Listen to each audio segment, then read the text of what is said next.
Assalamualaikum warahmatullahi wabarakatuh. Akhir-akhir ini ada wacana mempertentangkan ayat suci dan ayat konstitusi. Pertanyaannya, apakah ayat suci dan ayat konstitusi memang harus dipertentangkan? Apakah ayat suci dan ayat konstitusi itu dua hal yang sepadan untuk dipertandingkan atau untuk dibanding-bandingkan? Mempertentangkan kan artinya mempertandingkan. Seolah-olah ada yang superior, ada yang inferior dan sebagainya.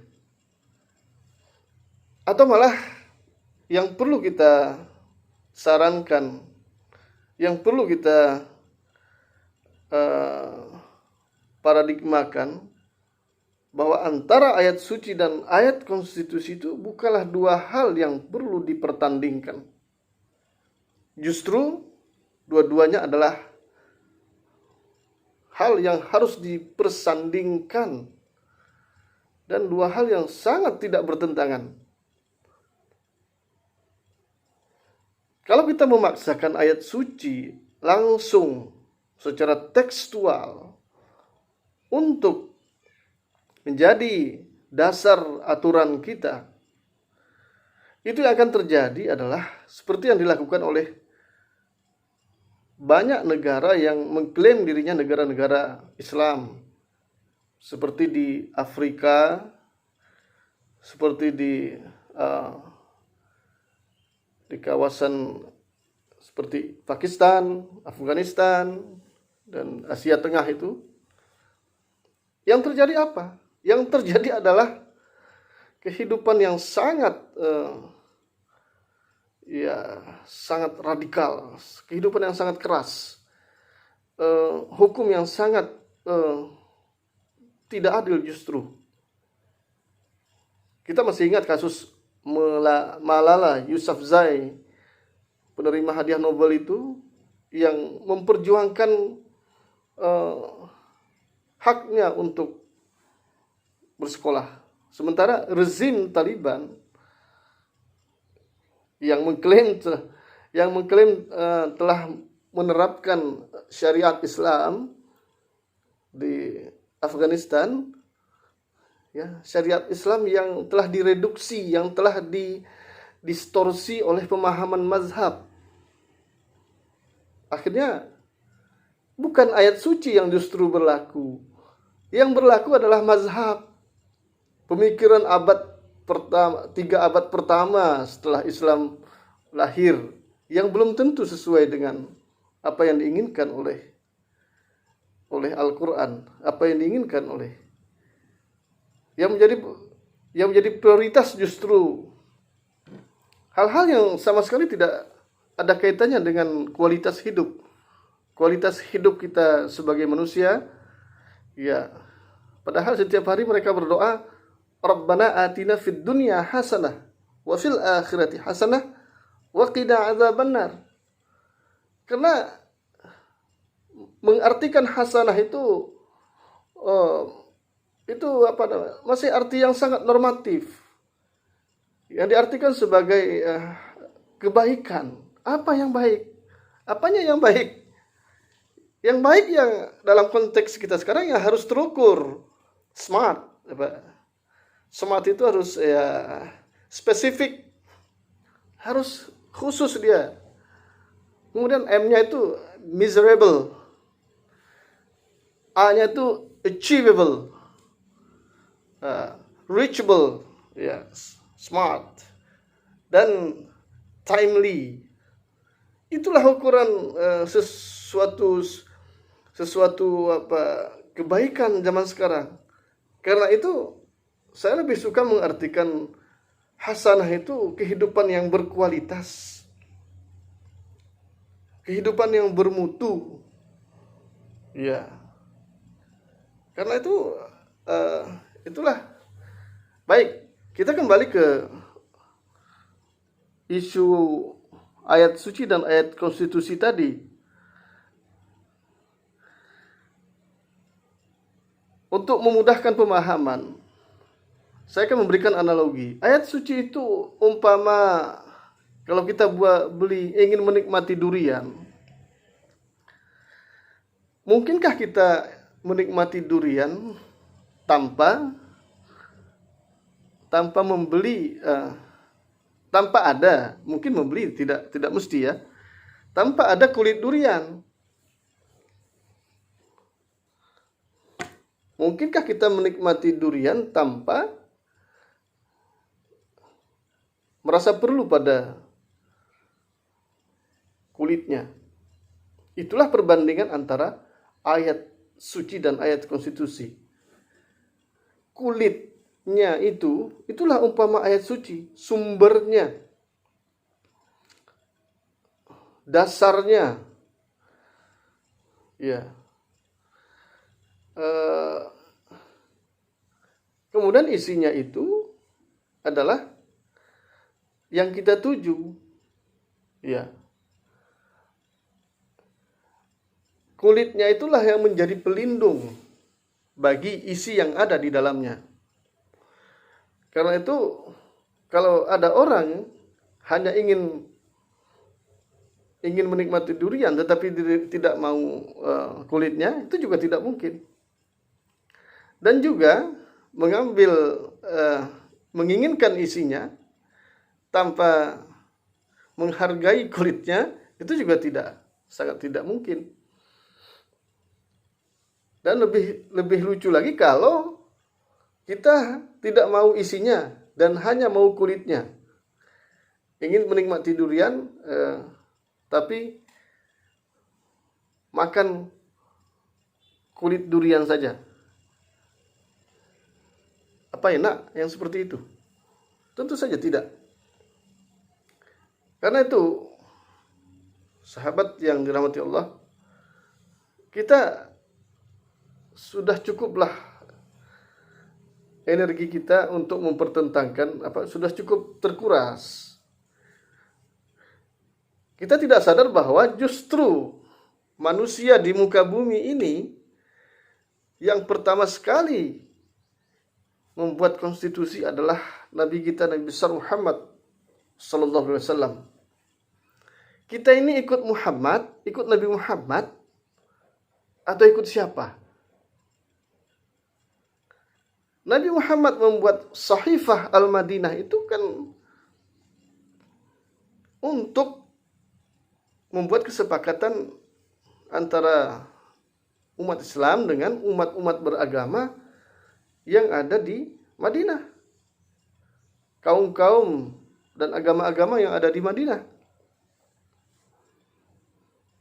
Ada orang Yahudi di sana, ada orang Nasrani, ada orang Majusi. Persis mungkin kondisinya seperti yang terjadi dengan kita di Indonesia ini. Nah, secara umum apa yang menjadi isi Sahifah Al-Madinah itu adalah, kalau artinya saling menjaga, persis seperti tujuan dari konstitusi kita saat ini. Yang pertama adalah, tujuannya adalah perlindungan.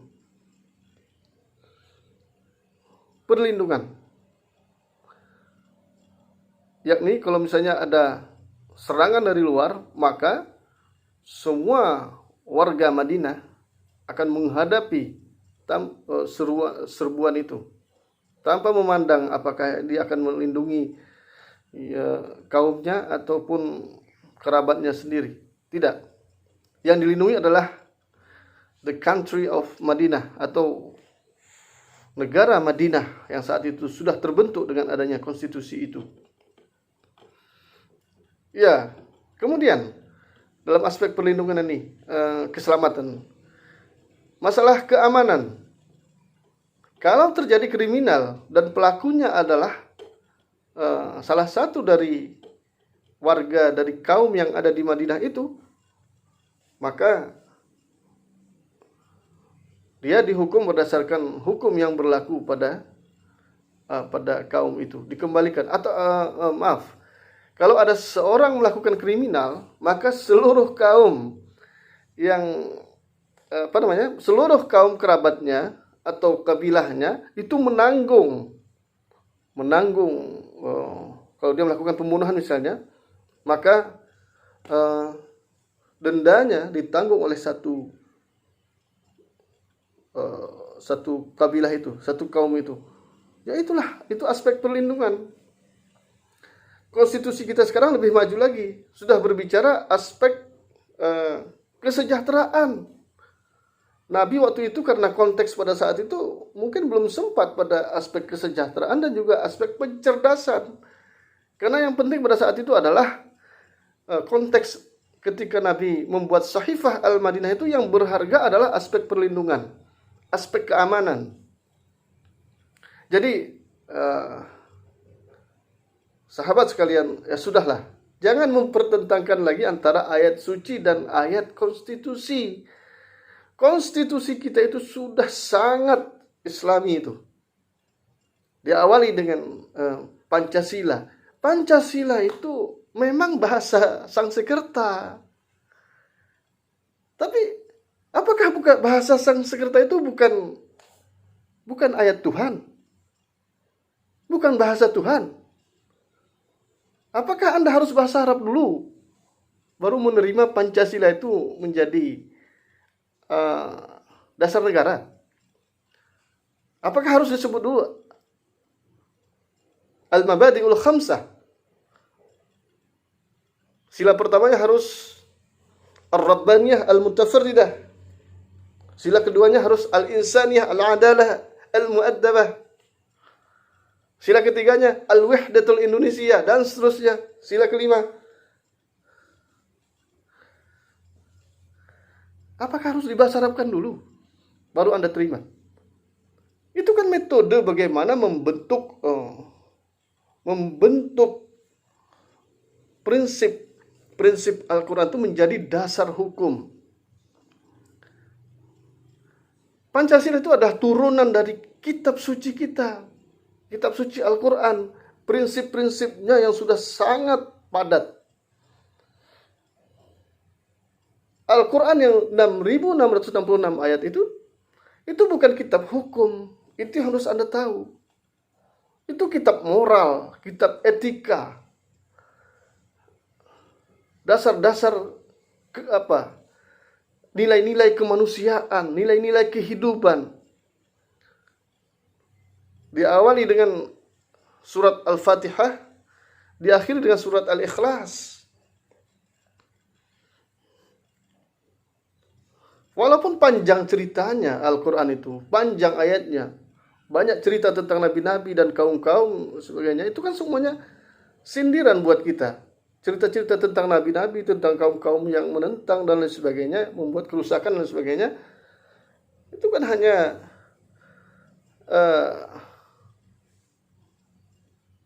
uraian yang membuat Al-Quran itu panjang, bukan berarti tidak penting.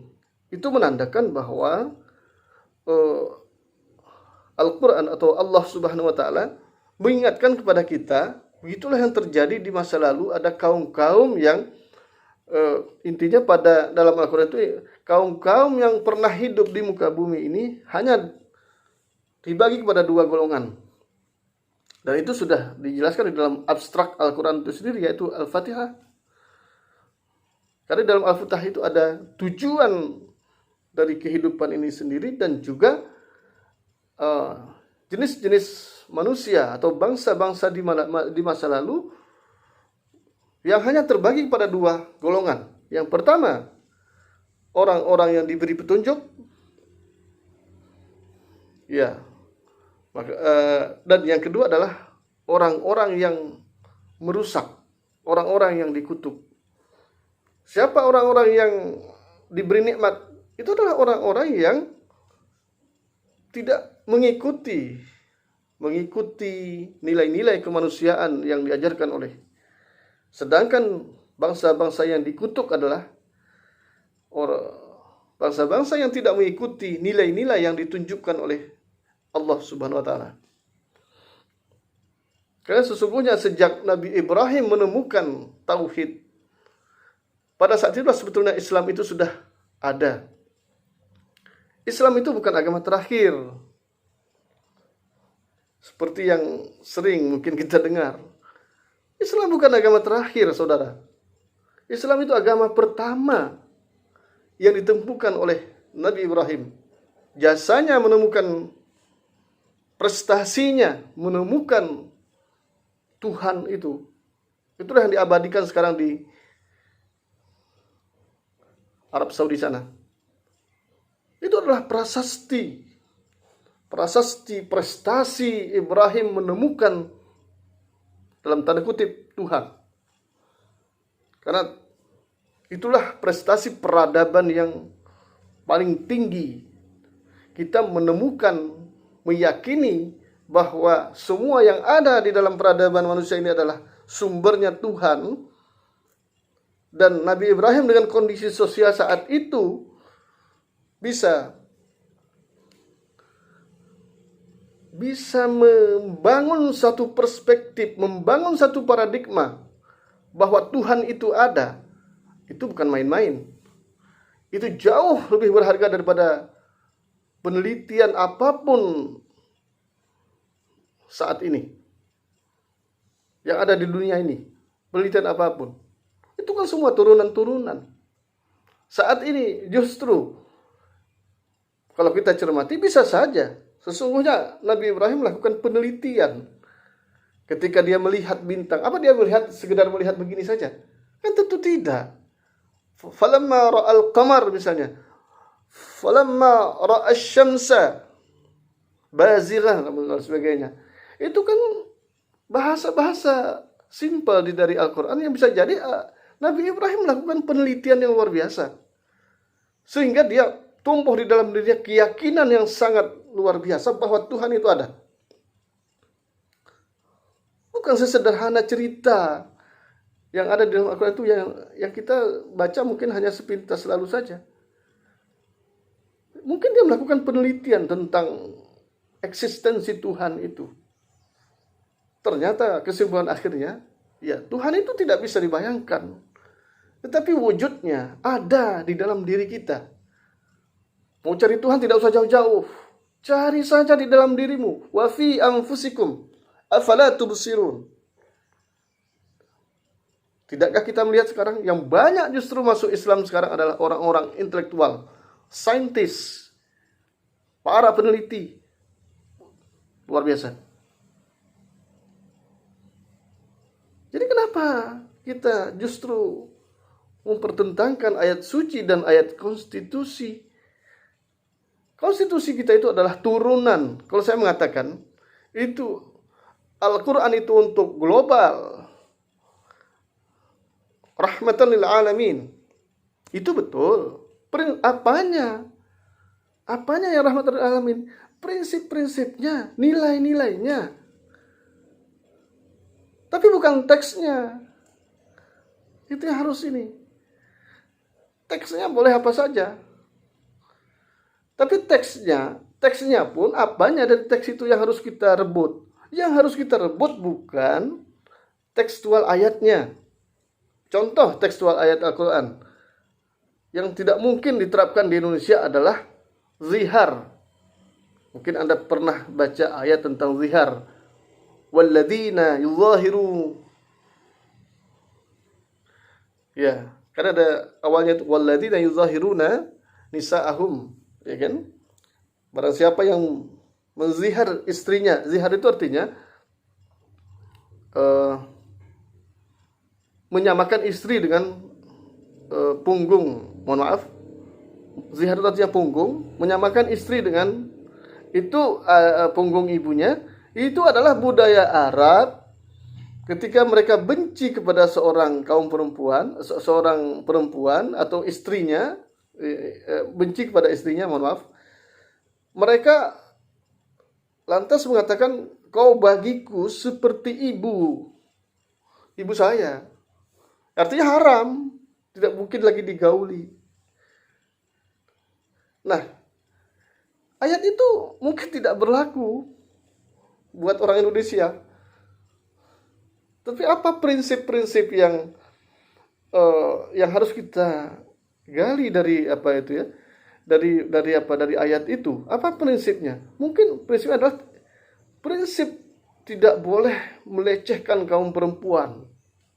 Itunya yang kita ambil. Jangan ayat ziharnya. Ayat ziharnya ayat tekstual ziharnya nggak bisa kita pakai di Indonesia. Di Indonesia nggak ada tradisi zihar itu. Itu hanya tradisi Arab. Tapi apa yang harus kita ambil? Prinsipnya, nilainya adalah nilai tidak boleh melecehkan perempuan. Karena kita sendiri lahir dari rahim seorang ibu. Jangan karena kita benci kepada perempuan lantas kita samakan. Itu kan sama namanya mengumpat, mencaci dan lain sebagainya. Menyamakan ibu kita, istri kita dengan ibu. Supaya dia cerai, tertalak dari kita. Itu satu cara-cara yang sangat tidak fair itu. Pelecehan terhadap perempuan. Itu nilai-nilai yang sangat dijunjung tinggi oleh Al-Quran. Itu yang kita ambil. Karena itulah yang dilakukan oleh para founding fathers kita. Bukan mengambil tekstual Al-Quran itu untuk menjadi dasar negara. Itu berbahaya. Apa yang dilakukan oleh Afghanistan, Pakistan, dan juga Nigeria, negara-negara di Afrika sana, berujung semuanya pada ketidakadilan, pada peperangan yang abadi, sampai masalah-masalah sendiri tidak bisa diselesaikan. Itu yang terjadi di Pakistan itu sampai sekarang. Orang mau sekolah saja susah, kaum perempuan tidak bisa sekolah, kaum perempuan tidak memiliki kebebasan untuk berkiprah secara sosial dan lain sebagainya. Itukah yang kita inginkan dengan mempertentangkan ayat suci dan ayat konstitusi ini? Sekarang tunjukkan di mana hal-hal yang membuat ayat suci dan ayat konstitusi itu bertentangan. Di mananya? Hampir tidak ada. Pancasila itu adalah bisa dikatakan tafsir Al-Quran untuk konteks Indonesia, itu yang sering jadi tesa saya. Jadi sahabat sekalian, justru ayat suci adalah bentuk tekstual dari Al-Quran, tetapi di dalam tekstual itu adalah nilai-nilai, mengandung nilai-nilai universal, nilai-nilai rahmatan lil alamin. Tetapi ketika mau ditetapkan untuk sebuah konteks seperti yang dilakukan oleh Nabi dalam konteks Madinah, Nabi tidak memberlakukan hukum Islam di Madinah. Jangan salah Anda. Hukum Islam sebetulnya ayat hukum itu bukan hukum. Ayat hukum itu ya prinsip-prinsip hukum yang bisa saja diberlakukan dan bisa saja tidak diberlakukan, ya sesuai konteks. Umar bin Khattab sendiri tidak memberlakukan hukuman potong tangan, dilihat konteksnya dulu. Tidak ada.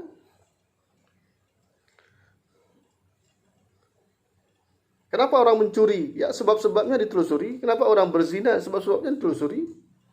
Tidak semudah itu merajam orang.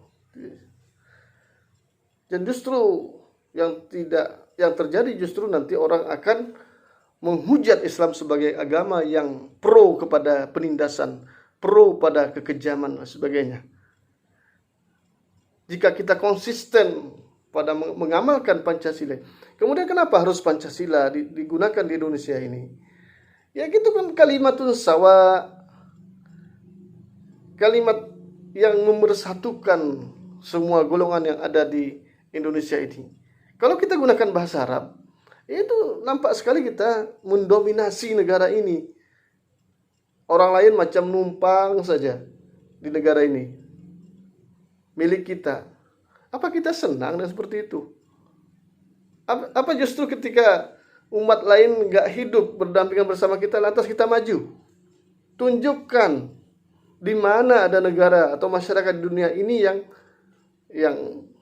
yang singularisme. Tunjukkan.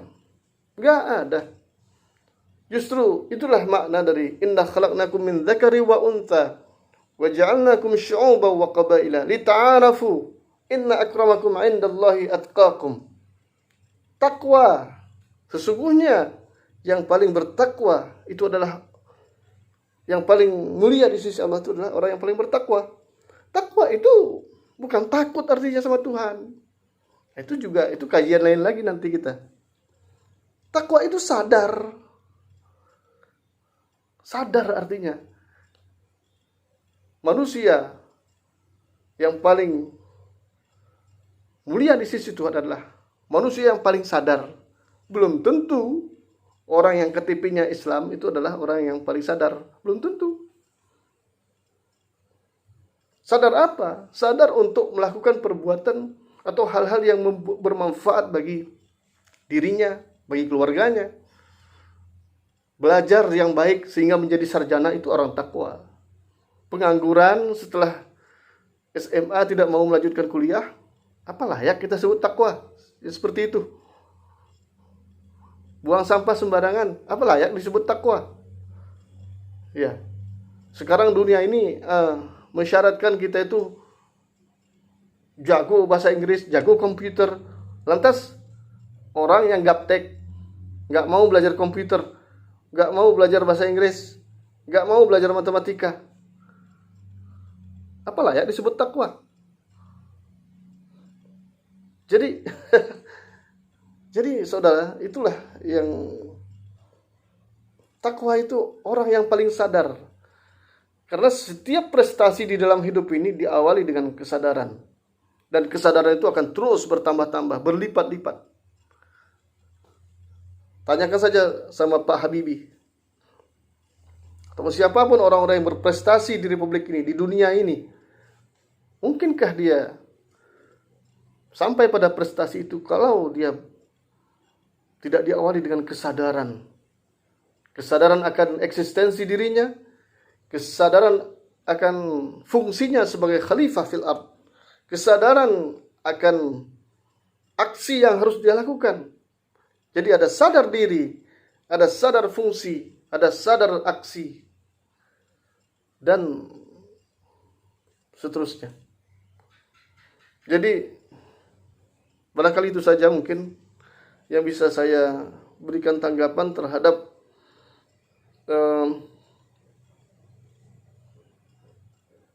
orang-orang yang masih mempertentangkan antara ayat suci dan ayat konstitusi. Dua hal yang sesungguhnya hanya